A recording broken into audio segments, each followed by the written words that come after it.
Hi there. We talked today in class about solving multi-step inequalities. And so I've picked two here from your homework to demonstrate what we learned. We did add to our directions to graph. So when you first read the instructions, they don't tell you to graph, but that is a step that we need to be able to do in this class. So we are going to graph our inequalities as well. And so a couple of notes here for you before we actually jump into solving the problem. When you see a equal to, right, so less than or equal to or greater than or equal to, your hole on your graph is going to be a closed hole.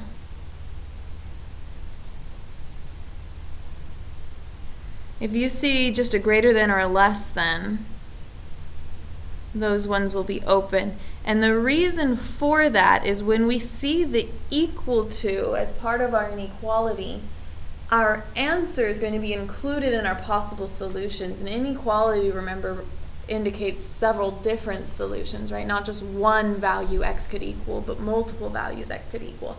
And so with that equal symbol, we want to include the number we've started at, because that number that we started at will be the one that literally makes the two sides of my inequality the same, equal.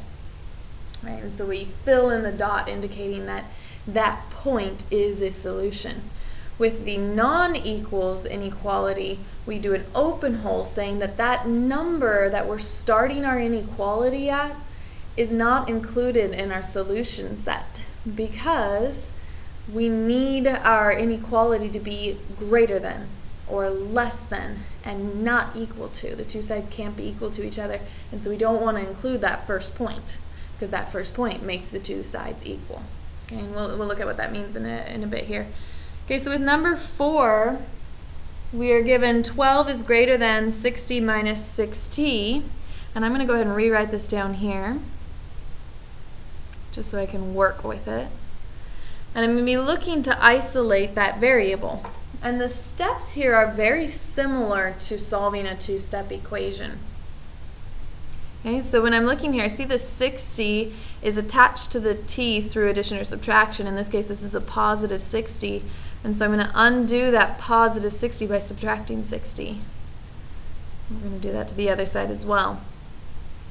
Okay, 12 minus 60 is negative 48. Bring down that symbol, bring down negative 16. When the negative 6 is attached to the t like that, that's through multiplication when they sit side by side. So to undo multiplication, I'm going to divide by negative 6. And do the same thing to the other side. And so this is the one piece in solving an inequality that is different than solving an equation. Because negative 48 divided by negative 6 is positive 8. But because I have multiplied by a negative, that sign is going to switch the way it faces. Okay? And that's going to happen anytime if you multiply by a negative or divide by a negative. Adding or subtracting is fine, but if you multiply by a negative or divide by a negative like we've done here, that sign is going to need to switch spots, switch ways it's facing.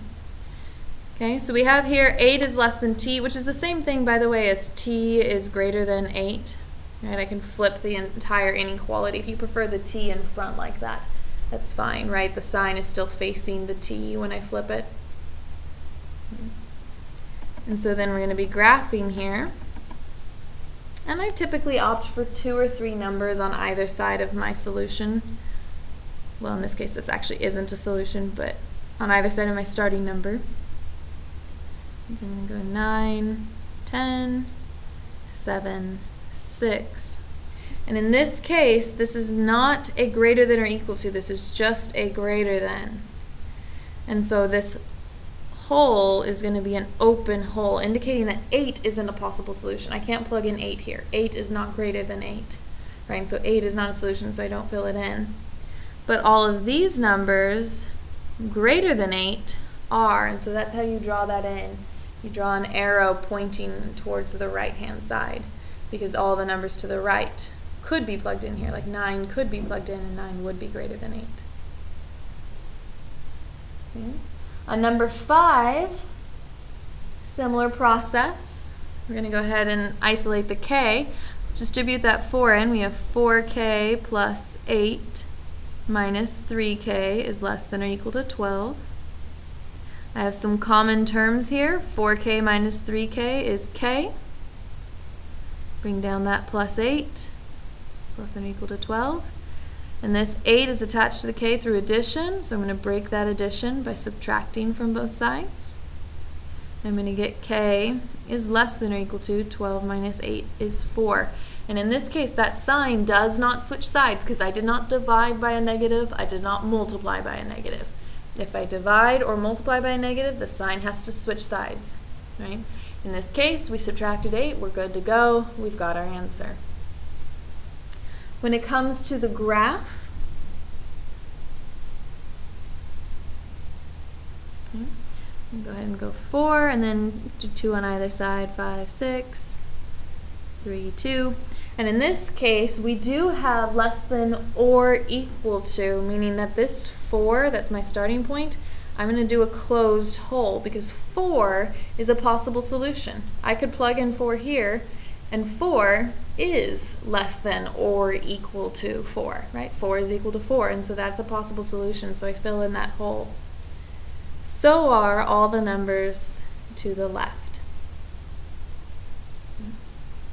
3 could get plugged in, and 3 would be less than 4. And so that's how you solve multi-step inequalities.